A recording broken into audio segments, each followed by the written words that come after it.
శ్రీరంగాచార్యగురవే అప్పలాచార్యసూనవే శ్రీభాష్యాదిప్రవాచ్యాయ దేశికాయ నమో నమః. జైమిని వేదపాదస్తవంలో చెప్పుకుంటూ మనం ఇంతకుముందు కాలాయ అన్న మాట దగ్గర కొంత వివరం చెప్పుకున్నాం. ఇది స్కాందంలో మరింతగా వివరించిన ఘట్టాన్ని చెప్పుకోవాలి. ఎంచేతంటే ఇతర పండితులకి ఇంత ఓపికగా చెప్పే సమయం ఉండదు. చాలామంది అంటారు, ఇలా చెప్తే ఎవరు వింటారండి, మరి వాళ్ళు చెప్పేదాంట్లో ఎంత వినడానికి ఉందో ఎంత లేదో ఆలోచించుకోండి మీరే, కనీసం కొంతమంది అయినా వింటారు కదా అనే ఉద్దేశ్యం ఇది. అక్కర్లేకపోతే మీ చేతిలో రిమోట్లు ఉంటాయి, స్కిప్ ఆఫ్ చేసుకుంటారు. ఏమిటి, స్కాందంలో 1వ భాగంలోనే వరుసగా 4 శ్లోకాల్లో చెప్తారు ఈ మాటని. యదా సృష్టం జగత్ సర్వం బ్రహ్మణ పరమేష్ఠిన కాలచక్రం తదా జాతం పురా రాశి సమన్వితం. పరమశివుల వారి దర్శనమయ్యిన తర్వాత, అర్ధనారీశ్వరతత్వం అర్థమైన తర్వాతే బ్రహ్మగారు సృష్టించాడు. అందువల్ల అతని వల్లనే కాలజాతం అంతా, కాలచక్రమే పుట్టింది అది చెప్తాడు. పురా రాశి సమన్వితం. అంచేత రాసులన్నిటితో కలిసి ఉండేలాంటి జరిగిందంటే దానికి కారణం ఎవరు? ఈ మహానుభావుడు. 12 రాశయః తత్ర నక్షత్రాణి తథైవచ 27 సంఖ్యాని ముఖ్యాని కార్యసిద్ధయే. 27 నక్షత్రములతోటి 12 రాసులతోటి వచ్చిన కారణం కూడా ఇక్కడి నుంచే ప్రారంభము. చేత కాలమనగానే ఒక మామూలు మాటల చెప్పింది కాదదు. ఇంచేతంటే సైన్స్లో కూడా ఒక ఐడియా రావాలంటే, దాంట్లోంచి 10 రకాల ఆలోచనలు రావాలంటే ఎక్కడో ఒక్కచోట ప్రారంభమవుతుంది. అదే ఇక్కడ చూపిస్తున్నాడు, అది విశేషం. అంతేకాదు, కాలోహి బలవాన్ లోకే ఏక ఏవ నచ అపరః. కాలాన్ని మించింది లేదు, అదొక్కటే. అందుకనే కుందుర్తి ఆంజనేయులు గారిని ఒక ఉండేవారు. ఆయన అంటారు ఒకతోట, కాలానికి భయం లేదు, పోరన్నా పోలీస్ అన్నా అన్నాడు పాపం ఒకతోట ఉగాది ఫంక్షన్లోను. అలాగా 69 జ్ఞాపకం, 28 అప్పుడు. తస్మాత్ కాలాత్మకం ఇదం సర్వం న అన్యత్ర సంశయ. అందుకనే సకల ప్రపంచం కూడా కాలాత్మకమని చెప్పడంలో ఉద్దేశ్యం ఇది. ఆదౌ కాల కాలనాచ్య లోకనాయక నాయక. కాలమే బ్రహ్మస్వరూపము, కాలమే లోకాలు సృష్టి కూడా కారణమైంది. తత లోకాహి సంజాత సృష్టిశ్చ తదంతరం. ఈ పద్ధతి లోపల ఇంకా ఒక 15 శ్లోకాలు ఉన్నాయి. అది కాలాన్ని గురించి గొప్పతనం చెప్పడానికి. అందుకని అలాంటి మహానుభావుడు. అలాగే అన్నానాం పతయే అని చెప్తూ, ధనానాం పతయే తుభ్యం అని చెప్తూ నమో బభ్లూషాయ అని ఉంది. బభ్లు అంటే ఎద్దు, దాని మీద వృషభం మీద శయనించి ఉండేవాడా. వివ్యాధిని, వ్యాధులు తొలగించేవాడా. ఆ ఎద్దు వర్ణన అనగానే మనం నందీశ్వరుడని, ఒక రాక్షసుడని కోరుకున్నాడని ఈ కథలు మనం బాగా చెప్పుకుంటాం. కానీ తమాషా ఏమిటంటే, వీటిల్లో ఆ ఎద్దు అని చెప్పడంలో ఎంత గొప్పగా చెప్పారంటే వాళ్ళు అక్కడ ఆ స్వరూపం లోపల ఎంతమంది ఉన్నారో, 4 వాక్పదా పరిమితాని అని చెప్తూ శబ్దమే ఎలాగా, శబ్దమే 2 శీర్షే 7 పాదా 4 శృంగములు ఉంటాయి అంటూ మంత్రం వివరంగా ముందు చెప్పుకుంటాం మనం. అది గోస్వరూపము. ఎలాగా, అది అగ్ని రూపము. ముందు భాగము ఎద్దు, వెనక భాగము ఆవు. శరీరమంతా అగ్ని. గోవుగా ఉంటే పొదుగు పర్జన్యము, శిరములన్నీ విద్యుత్తులు. వాయువు రక్షణ కలిగిస్తాడు, అలాగే త్వష్ట పోషణ కలిగిస్తాడు. ఇంద్రుడు చక్కగా రక్షణ కలిగిస్తాడు. వరుణదేవుడు ప్రాణం నిలబెడతాడు. ఇదంతా ఉంటుంది. అలాగే విశ్వదేవతలందరూ కూడా, ప్రపంచమంతా కూడా గోవు రూపంలో, ఆకాశము, భూమి, పగలు, రాత్రి, జలం అన్నీ కూడా 6 కూడా విస్తరించాయి దీని లోపల ఎలాగో తెలుసునా, నందీశ్వరుడు అని కానీ ఏదో మామూలు వ్యవహారం దానికి కవులు చమత్కారంగా రాసి పాడిచారు. వాహనాలు సరిగ్గా దొరక బెస్ట్ అని చెప్పి ఉచ్చుకున్నాడని చెప్పి రాసుకొని నష్టమేం లేదు. శృంగముందే కొమ్ములు అది ప్రజాపతి, శిరస్సు ఇంద్రుడు, లలాటము అగ్ని. ఇదన్నీ అధర్వణ వేదం ఋగ్వేద మంత్రాల్లో చెప్పబడినవి. అలాగే పై దవడ ఉందే అది ద్యులోకము, కింది దవడ అన్నది పృథివీ, నాలక ఉన్నది విద్యుత్తు, దంతములున్నాయి మరుత్తులు సప్తమరుత్తులు. అలాగే గ్రీవము అది ఎవరు రేవతీ నక్షత్రము సాక్షాత్తుగా, స్కంధము కృత్తికా నక్షత్రము. అదే పద్ధతిలో చెమట వస్తుంది చూచారా, అది సూర్యుడి కంటే పైనున్న భాగము ఆ లోకమే చెమటగా. శరీరమంతా వాయువు, దాని గొంతు స్వర్గము. అందుకనే రంకె వేసిందంటే ఆ రంకెని బట్టి శకున శాస్త్రం చెప్తారు. ఇంటి ముందు ఆబోతు ఉన్నట్టుండి రంకె వేసిందనుకోండి, ఇంటి యజమానికి క్షేమము. దీన్నే కుమార సంభవంలో కాళిదాసు కూడా చాలా అందంగా చెప్పాడు. పరమశివుల వారు తపస్సు చేసుకుంటున్నారట, పార్వతీదేవి వచ్చింది సేవించుకోవడానికి. ఉన్నట్టుండి ఆయన నందీశ్వరుడు రంకె వేశాడట. ఆ తర్వాతే మన్మథ సంహారం, పార్వతీ కళ్యాణం ఇవన్నీ జరిగాయి. అది చమత్కారం. అక్కడ చక్కగా శకున శాస్త్రం చెప్పారు. అలాగా వెనక భాగమంతా కూడా ధారణ అంటే మొత్తం లోకమంతా కూడా ధరించి ఉండేది. అలాగే చెప్పుకున్నాం, కొమ్ములు ప్రజాపతి, పైది ఉండే శిరస్సు ఇంద్రుడని, లలాటమంతా కూడా అగ్ని అని, పై దవడ ద్యులోకము, కింది దవడ పృథివీ, జిహ్వ మెరపు ఉంటుంది. అలాగే గంగడోలు యమధర్మరాజు, ముఖము చంద్రుడు సోముడు అవుతాడు, దంతములన్నీ మరుత్తులు.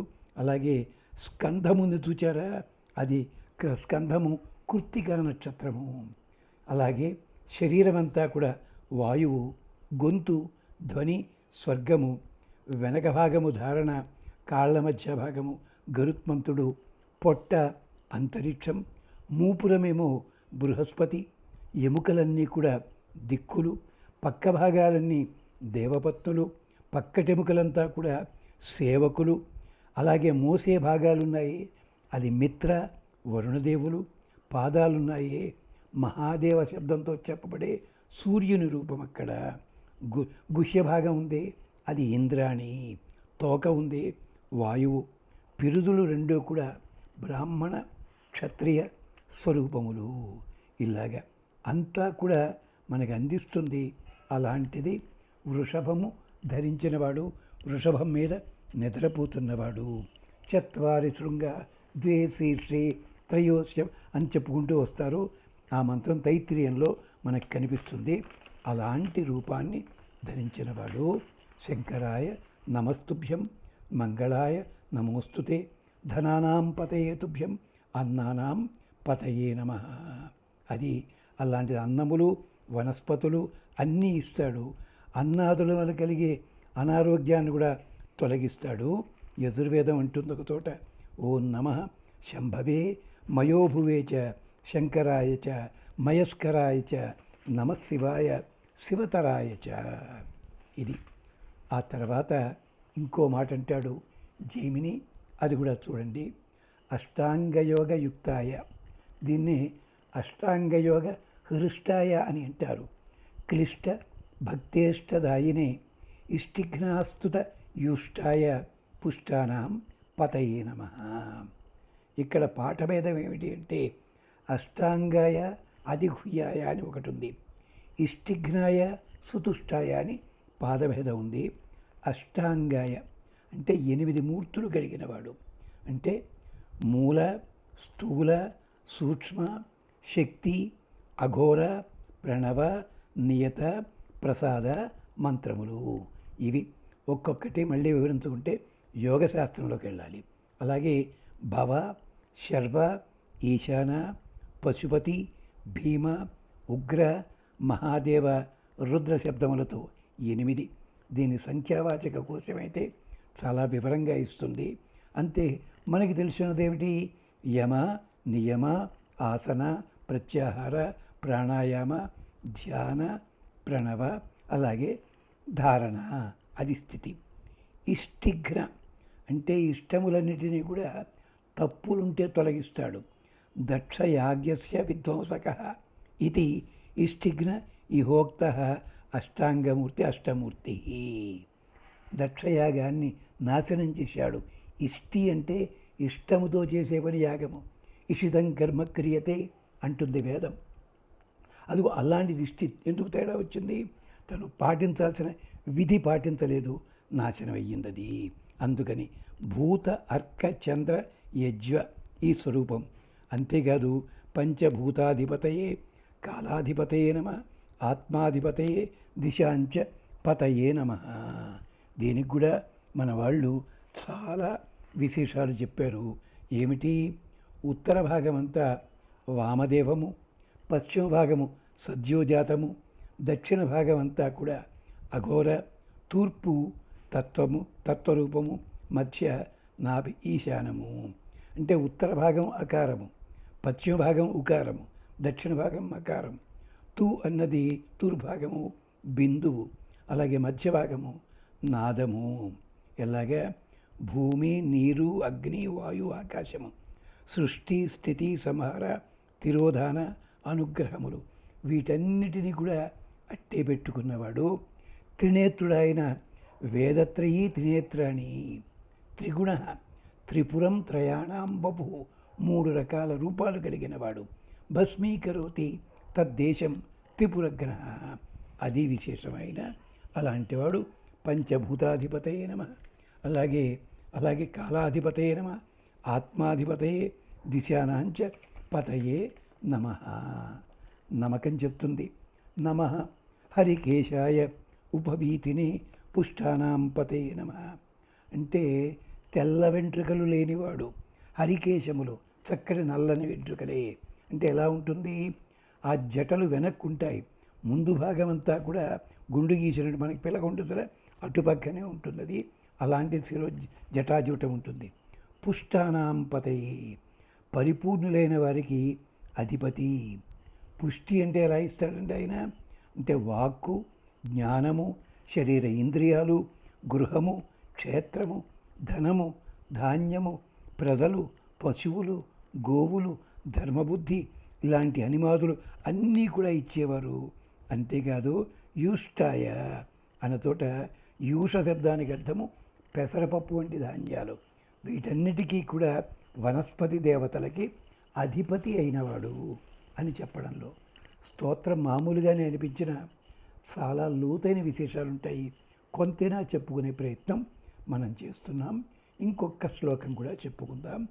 ధనానాం పతయే తుభ్యం, అన్నానాం పతయే నమః, ఆత్మాధిపతయే తుభ్యం నమో మీఢుష్టమాయ. దీనికి కూడా వేదమంత్రం ఎక్కడ? నమోస్తు నీలగ్రీవాయ సహస్రాక్షాయ మీఢుషే. మీఢుష్టమాయ ఉంది కదా, దానికి ఇది. ధనానాం పతయే, ధర్మములన్నిటికీ కూడా అధిపతి. అన్నానాం పతయే, అన్నములకి పతి. ఆత్మాధిపతయే, దీనికి నమకం చమకంలో చాలా అద్భుతమైన వివరణిస్తారు.